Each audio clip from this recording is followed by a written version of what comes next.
beloved, Boss Mike Cervera.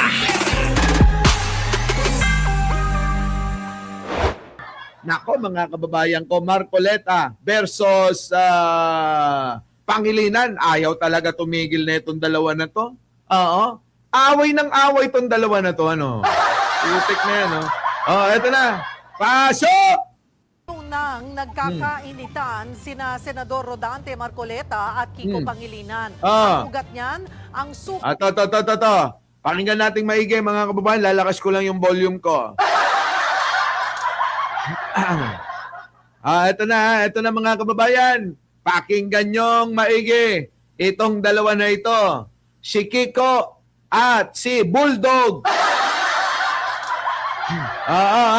Ito na mga kababayan. Hindi asot pusa ito. Asot unggoy. Ito na. Pasok! 2 araw nang nagkakainitan sina Senador Rodante Marcoleta at Kiko Pangilinan. Ang ugat niyan, ang sukat ng West Philippine Sea. Nasa frontline ng balitang yan si Mobile Journal, Merimon Reyes. Voluntarya na po ba ginawan ng caricatures or effigy yung mga heads of state ng Vietnam, ng Malaysia, sa iba pang karating bansa? Hindi kailangan, Mr. President, dahil wala naman silang pag-water cannon sa atin. Mainit ang naging debate ni Senators Kiko Pangilinan at Rodante Marcoleta sa deliberasyon ng Senate Resolution No. 256. Yan ang resolusyong kinokondena ang mga payag ng Chinese Embassy sa mga opisyal ng Pilipinas.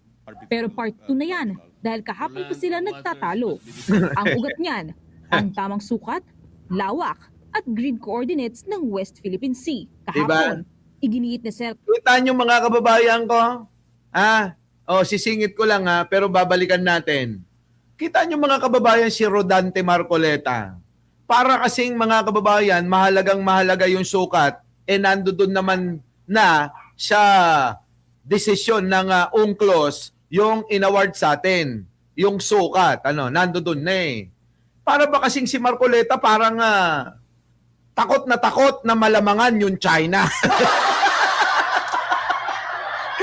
Kakaiba to mga kababayan, Hindi nyo ba naisip, mga kababayan, na si Rodante Marcoleta, tila ba takot malamangan ng sukat yung China?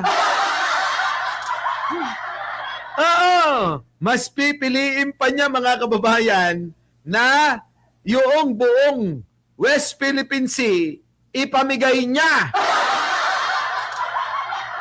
Ganon ang gusto ni Rodante. Tuloy muna natin to at babalikan natin, Dr. Marcoleta na kailangang malaman ang eksaktong sukat ng West Philippine Sea. Mahirap daw kasing ipagtanggol ang Pilipinas kung ganyang simpleng tanong hindi masagot.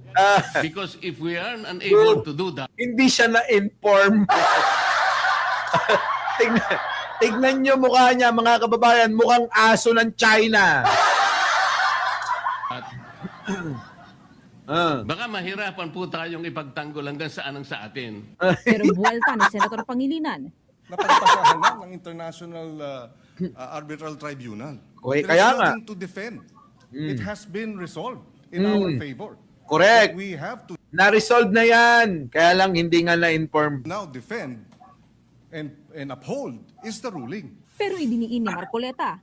Nanalo nga ang Pilipinas sa arbitral ruling pero hindi malinaw sa kung hanggang saan ang West Philippine Sea. Kita nyo, basta mailusot niya. Alam po ba ng ating Putangin ng mukha to!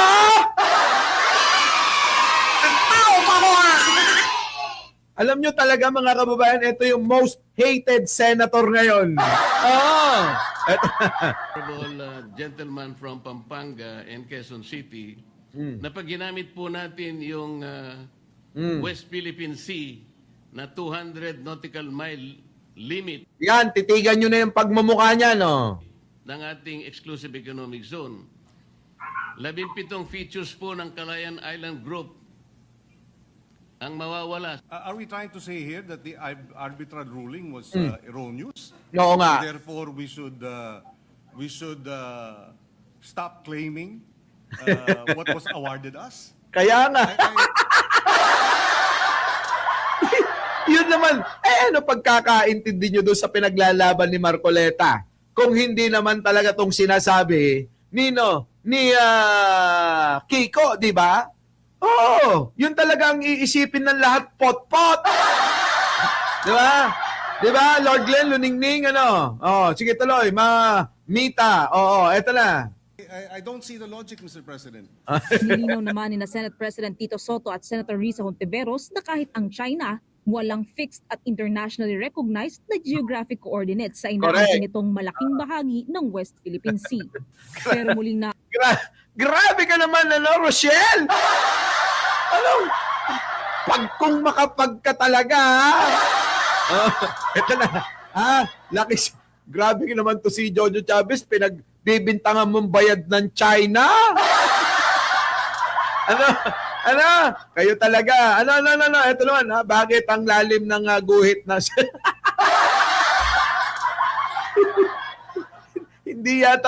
hindi yata sumasama kay Manang Aimee eh. Oo. Hindi nagpapasaksak ng formalin sa mukha eh. ulit ang debate ni Pangilinan at Marcoleta kanina. Hirit ni Marcoleta, may iba rin namang bansang nakakairingan ng China. Pero hindi umabot sa punto ng iringan nito sa Pilipinas. Ang sinisisi niya, ang umano'y pa-rockstar ng mga pahayag ni PCG spokesperson for the West Philippine Sea na si Commodore J. Tariela. Galit na galit siya rito.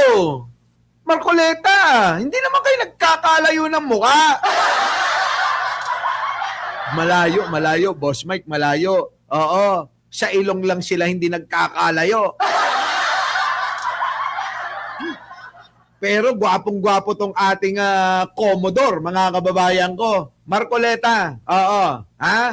Oo, sa ilong medyo habol-habol ka. Pero sa kabuuan ng mukha, lamang na lamang si Tariela. Oo. Ayun siguro yung pinanggigilan niya, ano. Gigil na gigil dito. Ewan ko ba, ano kaya pinanggigilan ni Marcoleta dito? Si Tariela isang magiting, magaling, at talaga namang may pagmamahal sa bansa. Pinagtatanggol yung ating teritoryo. Taliwas kay Marcoleta. Si Marcoleta, mga kababayan ko pinamimigay yung ating teritoryo kumakampi sa China I know that being bombastic, Tariela earns him likes and makes him probably feel like a rock star, Mr. President. Siyempre, tagapagsalita, di lagi nating nakikita, rockstar talaga. Parang si Atty. Claire Castro lang yan. Tagapagsalita ng Malacanang, ni Pangulong Bongbong. Di ba? Tignan nyo mga kababayan, si Atty. Claire, rockstar na rockstar. Lahat ng mga tagapagsalita, dahil sila lagi ang nakikita, yun talaga yun, Marcoleta. Ito si Marcoleta, ulyanin na yata ito ulyanin na ho, mga kababayan. Hindi niya alam yung mga ganon, normal lang ho yun sa mga tagapagsalita. Di ba? I know national anger sells newspapers. I know mindless patriotism wins. Marcoleta, tinitira ka ni Extina, sabi niya, tsaka Tariela has real hairs.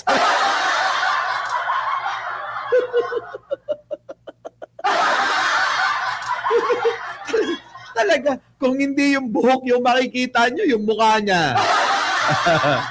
Oy, wag ka. Tignan nyo mga kababayan, yung buhok niya. Meron pang hati, kitang-kita yung anit. Para lang masabi na kunyari, totoo yung buhok niya. Ayan o. Tignan nyo mga kababayan ko. Pero subukan nyo sa bunutan niyan. Nakaw! Pero sagot sa kanya ni Pangilinan, Least that we should do as a Senate is rally behind our Department of National Defense. Correct. bukas didesisyonan ang kahihinatnan ng resolusyon. Pero hindi lang sa Senado nagkakainitan sa issue. Eto na mga kababayan, damay-damay na. Pati sa Kongreso, mga kababayan, nagkagulo na. Loko kasi ito si Marcoleta Eto tuloy. Pati tuloy sa Kongreso. Ayan o. Philippine Sea, kundi pati sa House Plenary kahapon. Yan na. Oh. Diretsahan itong tinumbok sa privilege speech ni Minority Floor Leader Congressman Marcelino Libanan. Nako. This is not a defense of China, Mm. nor a retreat from our sovereign rights. Mm. This is an honest call for discipline, propriety, and adherence to the standards required of public officials under our laws. Patriotism is not measured by... Kong, hindi mo yata naiintindihan yung ginawa ni Tariela na iyong tinutulig sa, yun din gawain din naman ng China yun. Ginawa yun sa leader ng Japan, yung kanilang prime minister. O, ginawa din sa Amerika. 'Di ba? Ginawa siya iba. Ikaw naman hindi niyo yata na iintindihan kahit pa gawing cartoons yung pagmumukha ng isang leader. Okay lang yun. Hindi dapat nagiging balat sibuyas. Sabi ko nga mga kababayan, dito sa ating bansa nangyari yun. 'Di ba? Marites Musne, Olive Morada, 'di ba? Mirashi. Dito, Jasmine Ines Hidalgo nangyari sa Pilipinas. Na tayo dito meron tayong batas na kung saan may malaya tayo sa mga ganyang bagay. Kahit pa anong gawin nyo dyan, wag lang malaswa. Di ba? Yung iba nga, yung mga DDS, tignan ninyo. Kung ano-ano nang ginagawang fake news nila, kahit video. Ang iniisip nga ng marami, ang China ang nasa likod Pero, bakit? Bakit tahimik lang? Di ba? Pwedeng tuligsain, pero wag ka nang magreklamo. Nasa malayang pamamahayag tayo. Oo. Kasi siguro sa bansa ng China, bawal yun. Pero sa Pilipinas, hindi naman Magalit kayo kapag ginawa si Tariela, pumunta ng China, tapos winagayway niya yung kanyang mga ginawang mga litrato ni Xi Jinping. Gano'n. Di ba?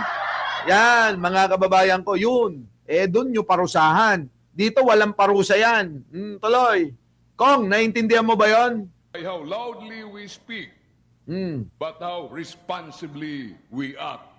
Wala siyang pinangalanan. Pero sinita niya ang paggamit ng caricature ni Yan, Chinese President Xi Jinping na siyang ginamit ni Tariela. Kasi naman siguro nainis sila rito sa mga ganitong mukha. Mga kababayan, wala akong nakikita na na mali. Oo, wala akong nakikita nga masama dito. Mga kababayan, normal lang yan Si Trump marami niyan mga kababayan ko 'Di ba? Meron pa ngang mga sumasayaw, 'di ba? Meron pa nga mga kababayan dito, yung mga video, 'di ba? Masyado yata nga naging sensitibo itong ambassador ng Chinese Embassy, mga kababayan, sa mga litrato na to. Mga kababayan, normal lang ho yan. Dapat hindi na kasi, ay nako. Di ba? Normal lang yan. Oo. Sabi nga ni Joey Salvaboro, art form lang yan. Oo. Di ba? Art form lang yan. Na siyang ginamit ni Tariela sa isa niyang presentation sa isang university lecture. Buwelta naman dyan ni Cagayan de Oro Representative Rufus Rodriguez. I am insulted that a member of the Congress will stand up in favor of China. Madam Speaker, Jay Tariela is doing his job as spokesman of the Philippine Coast Guard. Banta niya pa, ipapa-ethics niya si Libanan pag di nito inatras ang kanyang privilege speech. Pero di nagpatinag si Libanan. I hope the minority leader recants his speech. Because if not, then he, Madam Chair, Galit na galit. Galit na galit. he has therefore failed in his duty and his oath to this Congress, the representatives of the people. Ko po ay nire-request na mag-withdraw ng aking privilege speech. Hindi ko po i-withdraw po yan. Nagbabalik Di ba mga kababayan ko? Kita nyo bakit? Di ba kayo nakakalata? Pilipino, kapwa Pilipino, nag-aaway-away na. Di ba? Senador versus senador. Congressman versus congressman. Pilipino versus Pilipino. Hindi mapagkaisa. Yan po ang gustong-gusto ng mga ibang bansa na tayo ay hindi nagkakasundo para yung kanilang mga nais, mga kababayan, ay kanilang magawa. Maging busy tayo sa away. Di ba? Nakakahiya. Mga kababayan naman, tayo dapat nagkakaisa, sabi ko nga, nakalaban yung pong mga taong, mga bansang nais manakop. Hindi yung tayo mismo. Para bang mga kababayan kayo, yung mga makabagong makapili at kami naman, yung mga makabagong katipunero. Di ba? Ay, nako. At hindi rin nakatiis, mga kababayan, yung pong isang kritiko na si Justice Carpio. Mga kababayan, binanatan nitong si Marcoleta. Oo, binanatan si Marcoleta ni Carpio. Abay, nilecturan. Oo, nilecturan ni Carpio itong si Marcoleta. Pasok! Beloved China niya, yung Kita nyo, mga kababayan ko, pakinggan ho natin si Justice Carpio. Yung kanyang pahayag. pero yung China, yung beloved China niya, yung na-indasign, walang coordination hanggang Beloved China ni Marcoleta daw. Di ba? Sabi ni Marcoleta, ni Carpio, yung beloved China mo, Marcoleta. Eto na. Ito, kontrapelo ito Pasok! ngayon. Hanggang saan eksakto pong coordinates ba ng ating West Philippine Sea? Dito po sa binabanggit nating mga batas sa ngayon, kung titingnan natin, hindi po natin sila magagamit, Mr. President. Kaya napakahirap po ngayon nating sagupain yung mga pananaw na parang may nag-aangkin ng atin pero hindi pa natin ma-define kung ano talaga yung atin.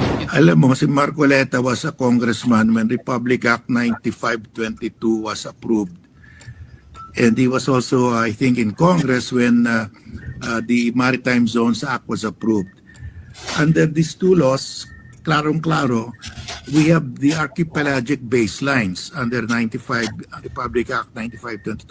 Andun yung coordinates ng ating baselines. Yan. Under UNCLOS, from those baselines, you just measure 200 nautical miles. Yan. Then you know the exclusive economic zone. Yun naman pala may sukat na hindi lang alam ni Marcoleta. Justice. Mukhang nilamon na kasi sa Marcoleta. Yung para bang mga kababayan, porke nakasama, doon na siya kumakampi. Loko to si Joey Salvaboro. Walang ganun. Sabunutan, di match na match sila. Eto na. Kasi alam mo na yung baseline Oo nga. Ang importante dyan, alam mo yung baseline. Yun. Alam mo yung baseline at alam mo na yung hangganan nun. So you can do that by satellite technology, GPS, makuha mo kaagad kung saan yung 200 nautical miles. Yung mga bansa naman, the coastal countries of the world did not, there are some who have fixed their coordinates, the limits of their 200 nautical mile, pero madami hindi. Tayo, we have already fixed the coordinates of our baselines. Oo, kasi na-desisyon na ng UNCLOS yan. Ayan na yun, yung baseline natin. Kukuha ka na lang ng panukat, mga kababayan, kung hanggang saan. Siyempre, nasukat na ni Tariela yan. Diba, Bambina? Diba? Janet Santi, diba? Jing Martin, diba? Ang alam niya, coordinates ng kulubot na mukha niya. Uy! Josephine Ventures. Eto na. Alicia Duran, late ka na. Eto na. Si Rochelle Punsalan, nandito na. That is sufficient. In fact, more than sufficient yan dahil under UNCLOS, you don't have to make any proclamation, any legal act so that you can claim your territorial sea and your exclusive economic zone. The Oo nga. law, the UNCLOS gives that to you already. Sa madaling salita, nilinaw, malinaw, maliwanag na ho sa desisyon ng UNCLOS kung ano yung hangganan. At yung hangganan na yun ay yung po yung pinoprotektahan ng ating gobyerno na hindi pinoprotektahan ni Digong. Oo. Yun po yung maliwanag dyan, mga kababayan. Maliwanag na maliwanag na maliwanag na maliwanag na nets. Nets vlog. Sabunutan ko na lang. Oo, sige, pag nakita mo. Sige.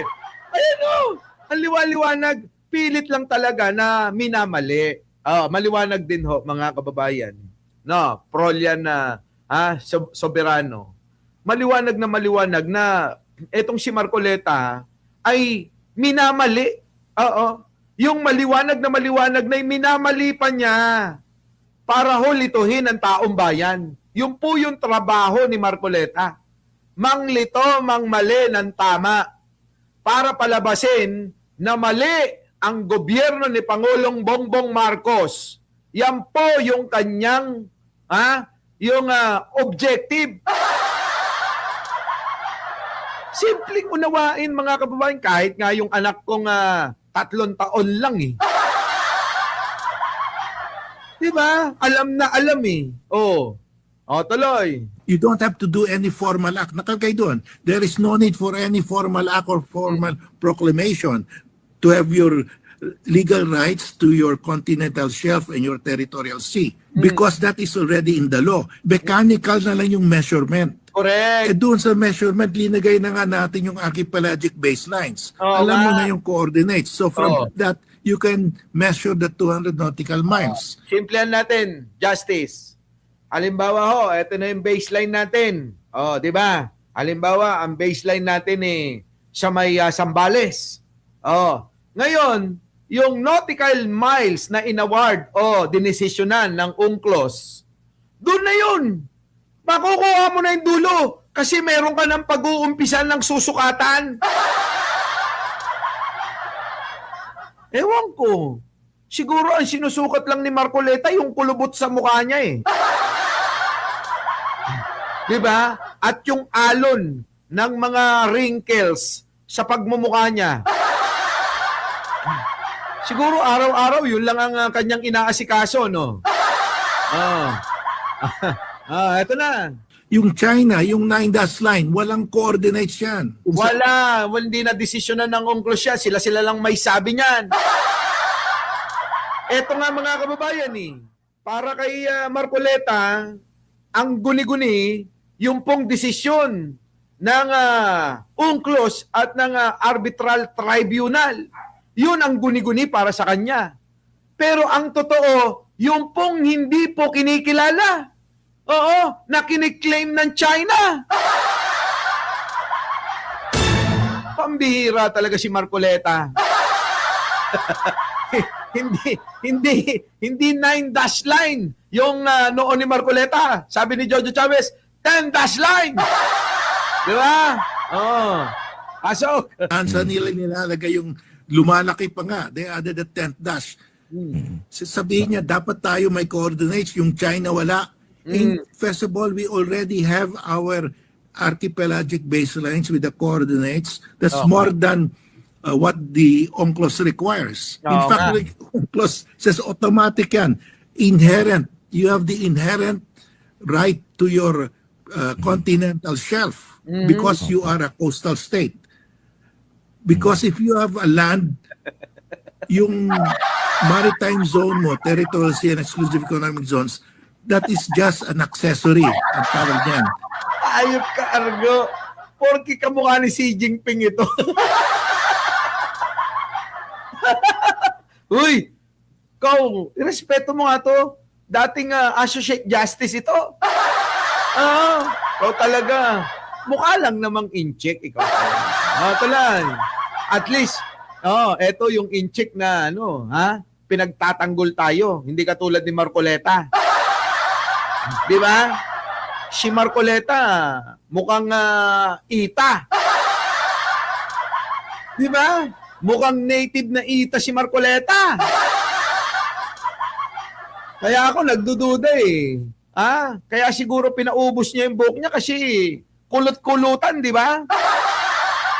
Oo. Mas pinili pa niya na maglagay ng straight na piluka. Eto na, tuloy natin to. Automatically, you have a territorial sea once you have an island. Yan. So, if you have an island that's habitable, meron ka ng EEZ automatically. Correct. You don't have to pass a law to be entitled to your EEZ. That is your inherent right as a coastal state.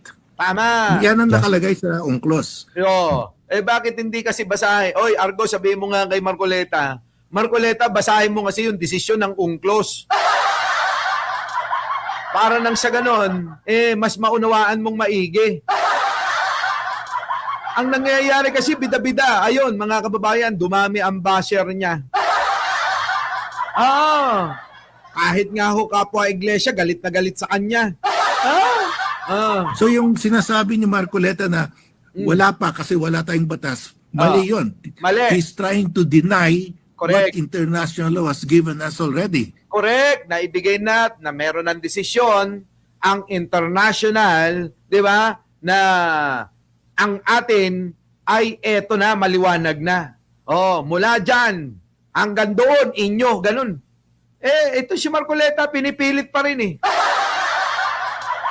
Yung bang pampalito lang, pampagulo, ganun, Sana kung paano ayusin ni Marcoleta yung pilukan niya, ganun din sana. Kaayos pag nagpapaliwanag siya. Si Marcoleta, yung pilukan niya na lang yata yung naaayos niya. Oo. Mga kababayan, tanong ko sa inyo, sa tagal-tagal na ho dyan, mga kababayan, mag-iisang taon na bilang senador. Ano na nagawa ni Marcoleta bukod sa pakikipag-away at panggugulo dyan? Di ba? At pagiging pait na pait kay Ping Lacson. Tanong ko, mag-iisang taon na Marcoleta, nasa na yung 2,000? Nalibre namin sa kuryente. Kakatipid namin para maging 2,000 lang yung bill namin. Hanggang ngayon, wala pa. Hindi mo na nga binabanggit eh. Di ba? Binabanggit mo pa ba yun? Yung 2,000? Magpaliwanag ka tungkol doon. Ipaliwanag mo sa taong bayan, ano na nangyari sa pinangako mo na 2,000 pababa, bill sa kuryente, libre na. Yun ang gusto naming malaman. Kasi binoto ka ng mga taong nabudol mo diyan sa 2,000 pababa na libre sa kuryente. Di ba? Wala eh. Hanggang ngayon mga kababayan, hindi na natin naririnig eh. Tapos, bida-bida ka pa dyan. Hindi ka ba nagtataka na sinibak ka sa pagiging blue ribbon na committee chairman mo? Kasi nahalata nila na puro ka lang pabida-bida. Sabi nga ni Carpio, ikaw yung pinakamahinang klase ng abogado. Di ba? Pero yung China, yung beloved China niya, yung nine-dash-line, walang coordination. Walang coordination. Yung 9-dash line ng China. Pero, yun po yung pinagtatanggol niya. Di ba? Di ba, Ronnie D. Guzman? Lucy Minagawa, late ka na naman. Di ba, Miss Au? Ayan friend na tayo Ngayon. Again, I don't see the point. Are we trying to... Lahat kami, Kiko, hindi namin makita yung kung ano yung punto netong si Marcoleta na nakasuot ng piluka. Di talaga. Ano makikita nyo rito, mga kababayan ko? Wala! Wala tayong makita na punto niya. Ang layo-layo. Kung hindi ang ginawa mukhang nangako. Buti pa to, pag nangako sa China, tinutupad niya. Pinangako niya na ipagtatanggol niya sila. Ayan, ginagawa niya. Yung pinangako sa atin na 2,000 hanggang ngayon, wala pa. Di ba? Ayan buti pa. Yung pangako niya sa China, dahil nakipagkita, pagtatanggol ko kayo. hanggang sa dulo ng kakayanan ko. Ganon din sa mga diskaya. Kita nyo kung ano mga pinagtatanggol nitong matanda na to? Diba? Ewan ko ba rito sa mga ito? Malapit-lapit na kayo sa ilang panahon na lang na hantungan ninyo sa buhay ninyo. Hindi naman kayo immortal na katulad ko, pabata ako. Diba? Oo, hindi ho ako tumatanda. Pabata ng pabata. Etong mga ito, tignan nyo. Kakahabol nila sa kayamanan, kapangyarihan. Ayan o, tignan nyo. Sukdulan mga kababayan, mukha ng tirador na nakapaskil sa mukha niya. Diba? O, tignan nyo yung tirador. O, titigan nyo yung mukha niya. Akala nyo nakapaskil nakalapat sa mukha eh. Alam nyo, mga kababayan ko, siguro palitan na natin talaga yung Constitution na dapat ang mga magsisilbi ay wala nang pipiliing mga edad. Sa pagka-presidente, vice president at mga senador. Kung kinakailangan, kahit 20 pwede nang tumakbo para mas agresibo. At yung mga kabataan ngayon ay mga kababayan, magsikap na maging ipakita nila yung pagiging makabayan nila. Diba? Diba mga kababayan? Yan. Konti lang ang edad sa akin nito. Eto na. Pasok. To say here that the arbitral ruling was erroneous, and therefore we should stop claiming what was awarded us. Iyon ang gusto ni Marcoleta. Ihinto na natin yung kikipaglaban, pag-claim diyan sa West Philippine Sea. Yan ang gusto ni Marcoleta. Yan talaga yung nais nila. I don't see the logic, Mr. President. Oo nga. We were awarded by the arbitral tribunal. It is ours. Now, is the gentleman saying the tribunal was mistaken? Oo nga. Yun ang gusto niyang sabihin. Nagkamali ng desisyon ang arbitral tribunal. Nagkamali. Diba? Diba Lord Glenn Bambina BMB Joby, diba Aurora Hernaez? Diba? Yun ang gustong palabasin eh. Diba? Nako, Miss Au, hindi. Oo. 60 na ako, 61 na nga eh. Tuloy. And therefore, what was awarded to us should not have been awarded to us? Correct. Yung inaward sa atin dapat hindi inaward sa atin, yun ang gustong sabihin. Di ba? Ngayon, dahil nga dumadami nga yung basher ni Marcoleta, eto ngayon ayan, mga kababayan ko, ito na ngayon ang pahayag niya. Hindi ko po kailanman dinidepensya ng China.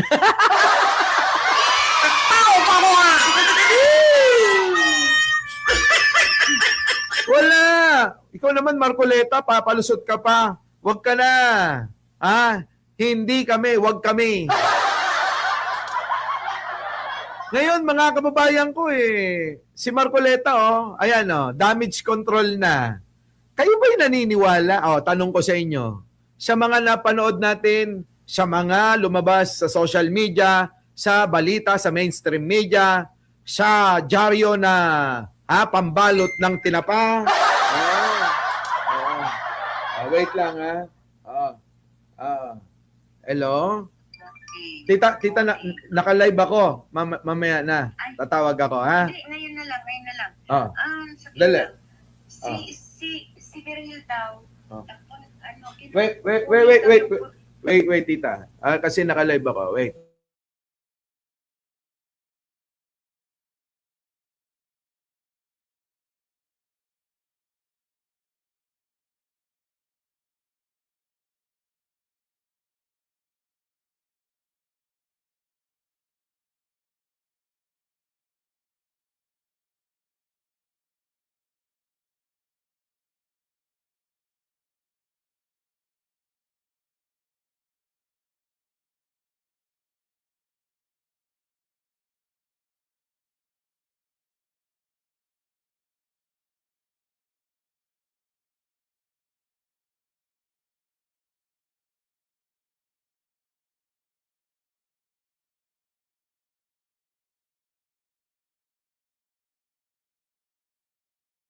Yon!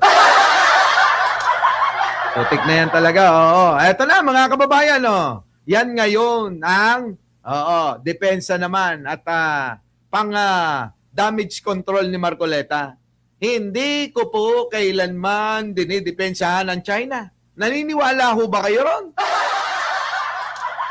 Sa mga kababayan ko, tanong ko, sa mga nakapanood, nakapakinig ng